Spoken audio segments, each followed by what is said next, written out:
भक्त और देवबंद से वृंदावन आए, इनका नाम था श्री छबील दास जी। इनको तांबुली कहते थे सब, क्योंकि इनका काम क्या था?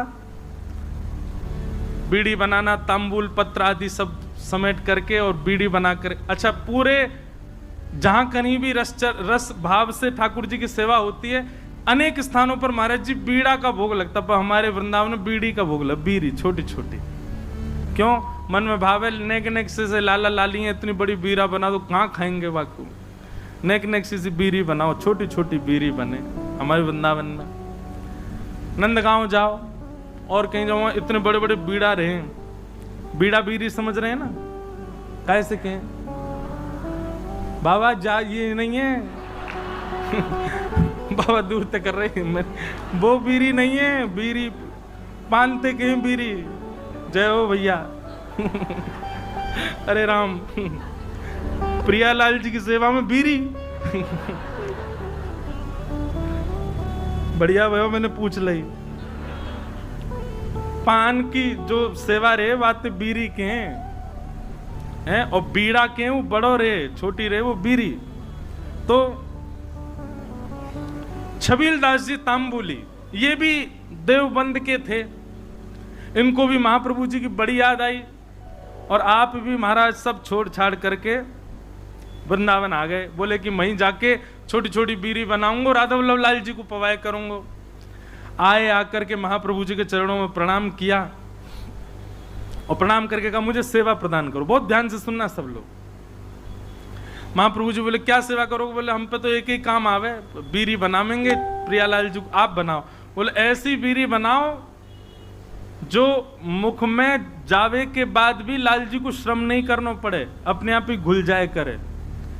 महाराज जी कितना विचार हमारे ब्रजमंडल में किया जाता। आप कभी दाऊ जी जाओगे ना, दाऊ जी, वहां श्री बलराम जी का मंदिर है।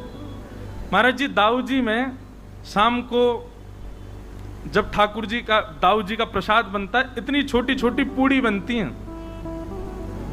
मैंने पूछी गुसाई जी इतनी छोटी पूड़ी काय को? बोले कहीं तोड़वे में श्रम नहीं है, जा पूरी पूड़ी उठाओ, सब्जी लगाओ, खा जाओ। मैंने की भैया ये लाड़ प्यार करके मूड हम नहीं बैठा रखे हैं ठाकुर जी इतना लाड़ करें ठाकुर जी से, बताओ ऐसी छोटी छोटी पूरी ये तोड़नी नहीं पड़ जाए। ऐसे हमारे ब्रजमंडल की सेवा है भैया। तो महाप्रभु जी ने आज्ञा करी, ऐसी बीड़ी बनाइयो कि प्रियालाल जी के मुख में जाए, मुख में जाते ही घुल जाए। वो ठीक है। अब तो महाराज वो इसी भाव में बीड़ी सिद्ध करता था, पानों को रात में भिगोता, उनको बिल्कुल नरम सा बना के वही सामग्री भीतर, वो भी निधान। महाप्रभु जी ने बताया क्या क्या सामग्री जाएंगे, उसके अलावा कुछ नहीं।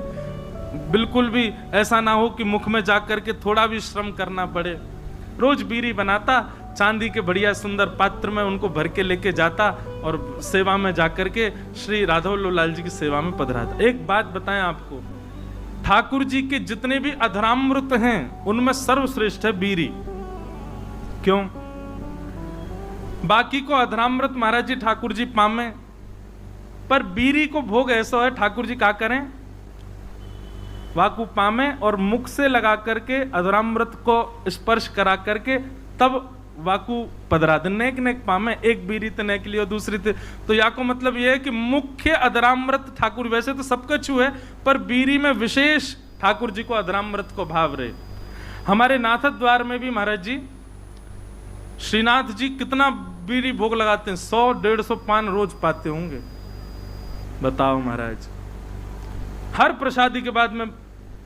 और जैसे भोग की थाली होती है, भोग की थाली ठाकुर जी के सामने पधरा दी जाती है।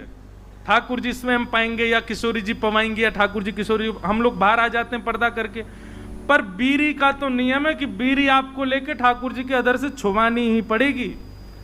तो मूल रूप से अधरामृत का स्पर्श बीड़ी को प्राप्त होता है, इसलिए बीड़ी प्रसाद प्राप्त हो तो समझ जाइयो अधरामृत ही है ठाकुर जी को। और बीड़ी की सेवा जाकू है सके करो, लाल जी को बड़ी प्रिय है मुखवास। तो ये छबील दास जी तांबुली आए और इनने बीड़ी की सेवा प्रारंभ करी। ठाकुर जी के लिए बढ़िया बीरी बनाते, चांदी के पात्र में ले जाके पधरा देते। प्रसादी है गई, स्वयं पाए, बड़ा आनंद आया। महाप्रभु जी को लगे कि हाँ, ठाकुर जी के योग्य सामग्री बन रही है। एक दिन बड़े प्रसन्न थे महाप्रभु जी, तो विराज रहे थे, सब सेवक गण चारों ओर बैठे थे। अत्यंत प्रसन्न श्री हितरवंश महाप्रभु सबसे बोले, कछु मांगो भाई, तुम्हें कहा चाहिए। आज मैं इतना प्रसन्न हूं, आज प्रियालाल जी को ऐसा दर्शन भयो है, इतनो आनंद मन में उमड़ रहे हो कि मन एरो जो मांगोगे सो दूंगो, बताओ क्या चाहिए। चरण दबा रहे थे छबीलदास जी तांबुली, कोई हाथ दबा रहे हैं, सब सेवा कर रहे हैं। हाँ भाई तांबुली छबीलदास, तू बता क्या चाहिए। तेरी बीरी पाई, बहुत बहुत स्वाद, और बिल्कुल ऐसा लग रहा हो कि हाँ प्रियालाल जी को सुख मिलता होगा, बता कहा चाहिए। आहा, छबीलदास तांबुली चरण दबाते दबाते बोले, जो मांगूंगा सो दोगे। महाप्रभु जी बोले, कहा चाहिए बता, आज्ञा कर।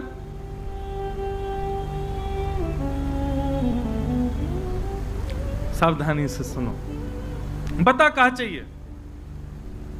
तो छबीलदास तांबुली कह रहा है, बोले कि जय जय, हमें ऐसा अनुभव भयो, हमने ऐसी सुनी है कि श्री राधा वल्लभ जी आपसे बात करें, आपके संग बैठे, आपको हाथ पकड़ लें, आपकी गोद में बैठ जाएं कूद के। ऐसा सुख मोए कब मिलेगा, ये मोसों बात कब करेंगे, मेरो हाथ कब पकड़ेंगे, मेरी गोद में कब बैठेंगे, मेरे हाथन से बीरी कब पामेंगे। आपको देनो है तो महाप्रभु जी बस यही कृपा कर दो कि श्री राधा वल्लभ लाल जी प्रत्यक्ष काउदना मेरे सामने प्रकट हो जाएं, और जैसी लीला आपके संग करें, मेरी गोदी में भी कूद के बैठ जाएं एक दिन, मुझको भी वो सुख मिले, ऐसा अनुग्रह कर दो। महाप्रभु जी प्रसन्न भाव में उठ रहे थे, धीरे धीरे अपनी सामग्रियां उठा रहे थे, संध्या के लिए जा रहे थे, और जाते जाते ऐसे ही बोल गए, चल ठीक है दियो, राधा वल्लभ जी कृपा करेंगे तो पे, और चले गए जमुना जी। कोई ऐसा भी नहीं कि विधि विधान से बैठ के आशीष दिया हो, उठ के जाते जाते बोल गए, चल दियो, कृपा करेंगे। नेत्र सजल है, बोले अब कब होगी कृपा ये तो जाने नहीं, पर गुरु आज्ञा है तो निश्चित कृपा होएगी। स्नान ध्यान करके वो भी बीरी की सेवा तैयार सिद्ध करने लगो, और बीरी सिद्ध करके महाराज जैसे ही लेकर के राधा वल्लभ जी मंदिर में आयो, संयोग से कोई भी नहीं मंदिर में, अकेलो छबीलदास तांबुली बीरी भोग लेकर के भीतर गयो, ढूंढने लगो, कोई सखी मिले, सहचरी मिले, कोई सेवक मिले तो दम भैया अंदर पधराए दो। जैसे ही समीप गयो तभी कहा, देखो युगल सरकार, दोनों एक दूसरे गले में गलवैयां डाले, अपनी एक एक कमर पे हाथ धरे, और मंद मंद मुस्कुराते भय अपने एक दूसरे के प्रति ऐसे शीश झुकाए करके, और वह तांबुली को देख करके और मंद मंद मुस्कुरा रहे हैं, और मंद मंद मुस्कुरा करके श्री जी इशारों कर रही हैं, इतकुआ अब तुम। अच्छा एक बात, हाँ वो तो बताना भूल ही गया मैं, जब उसने महाराज जी महाप्रभु जी से यह आज्ञा मांगी कि आप ऐसा अनुग्रह करो कि प्रियालाल जी मुझको प्रत्यक्ष दिखें, तब महाप्रभु जी कह में सह पाएगा उनके स्वरूप को। वो अगर प्रकट है गए तो उनके स्वरूप माधुरी, रूप माधुरी को झेल लेगो ना, झेल लेगो तो तुमको आशीष दूंगो। तो माने कही रूप देखने के बाद झेलनो ही ना है, प्राण निकल जाए, बस रूप दिख जाए एक बार, वाक्य बात। अच्छा क्योंकि एक बात बताएं, सहचरी भाव में और अंतरंग भाव में प्रियालाल जी तो अपनी लीला करते हैं, आपको तो बस प्रवेश मिल जाता है, और कहीं उनकी छवि देख करके आप बेहोश हो गए तो कई जगह महाराज जी हमारे वृंदावन रस रीति में उसको अपराध माना जाता है।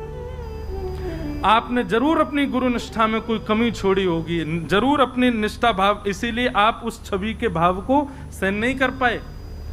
इसलिए महाप्रभु जी ने कहा झेल लेगो, झेल पावेगो स्वरूप को। छबीलदास बोलो आप कृपा करोगे, तो सब संभव हो जाएगा। तो महाप्रभु जी कहेगा हाँ ठीक है, होगी कृपा। आज जैसी आयो, और आज महाराज बस थोड़ी देर पहले की बात है, महाप्रभु जी कह के गए कृपा होएगी, इतने में ही वो बीड़ी लेके आयो, इतने में तो कृपा है गई। प्रिया प्रियतम साक्षात खड़े वहां के सामने, श्री जी इशारा कर रही है इतकुआ। छबील दास के 2 बार तो नेत्र बंद भये, हाथ पाम वाके होश में नहीं, ठंडो पड़ गयो पूरो, कभी इतकू जावे कभी उतकू, बस गिरवे ही वारो। इतने में ही वाने महाप्रभु जी को स्मरण किया, हितवंश महाप्रभु को स्मरण करते तुरंत चेतना आ गई। मानो गुरु ही कृपा करके ये बल दे रहे हैं कि प्रिया प्रियतम को देखो, उनकी बिना कृपा के देखे ही नहीं पाओगे वह स्वरूप को। छबील दास सामने खड़ो है, अब कहां बोले ठाकुर जी से। ठाकुर जी तो मंद मंद मुस्कुरा रहे हैं, श्री जी कह रही जोर से मत मुस्कुरा दी, प्राण निकल जाएंगे आके। ऐसी छवि ठाकुर जी की। ठाकुर जी बोले खड़ो ही रहेगो, कछु करेगो भी। छबील दास बोलो की इतकुआ बीरी पवा। अब वो गयो महाराज, हाथ पाम कांप रहे वाके, ऐसे डिबिया खोल के और ठाकुर जी के आगे पधराई दी।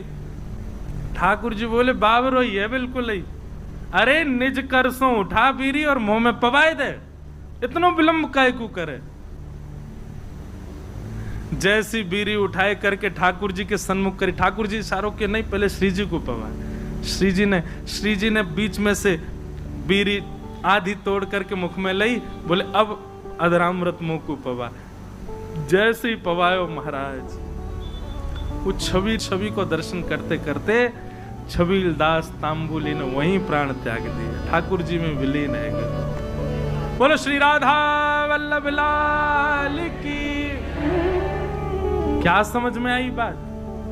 भजन के प्रताप से, आपके भाव के प्रताप से कभी प्रिया प्रियतम दिख भी गए तो देखवे की सामर्थ्य और वास में कहा करनो, ये सामर्थ्य भी गुरु प्रदान करेंगे। या हमारी गुरु शरणागति लो भैया। गुरु आज्ञा के बिना या गुरु कृपा के बिना प्रिया प्रियतम दिख गए तो हम झेले ही नहीं पाएंगे। और फिर का फायदा वास स्वरूप को देखवे को, जाके काजे हमने सबका चुकियो, वही के प्रति हमारा भाव नहीं रह पाया। ऐसे श्री हितवंश महाप्रभु ने कृपा करके दर्शन कराए। जय जय राधा वल्लभ हित हरि वंश, जय जय राधा वल्लभ हित हरि वंश, जय जय राधा वल्लभ हित हरि वंश, जय जय राधा वल्लभ हित हरि वंश, जय जय राधा वल्लभ प्यारो हरि वंश, जय जय राधा वल्लभ प्यारो हरि वंश, जय जय राधा वल्लभ प्यारो हरि वंश, जय राधा वल्लभ प्यारो हरि वंश, जय जय श्री वृंदावन श्री वनचंद्र, जय जय श्री वृंदावन श्री वनचंद्र, जय जय राधा वल्लभ श्री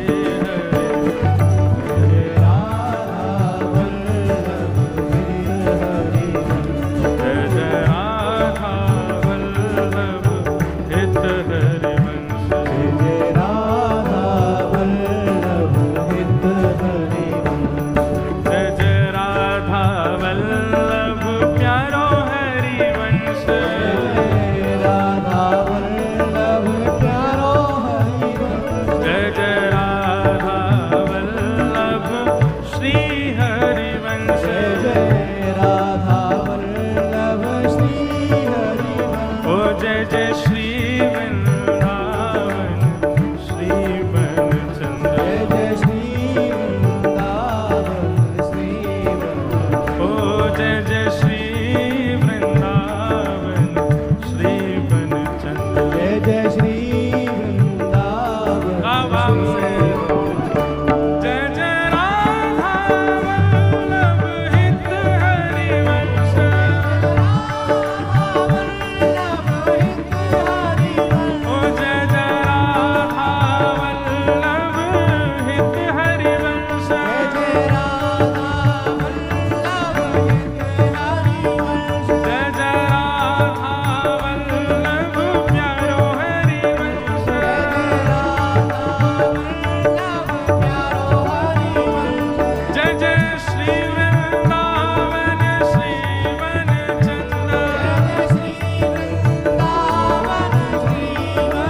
इस प्रकार महाप्रभु जी की कृपा अन्य अन्य भावों में सबको दिखती रही, होती रही।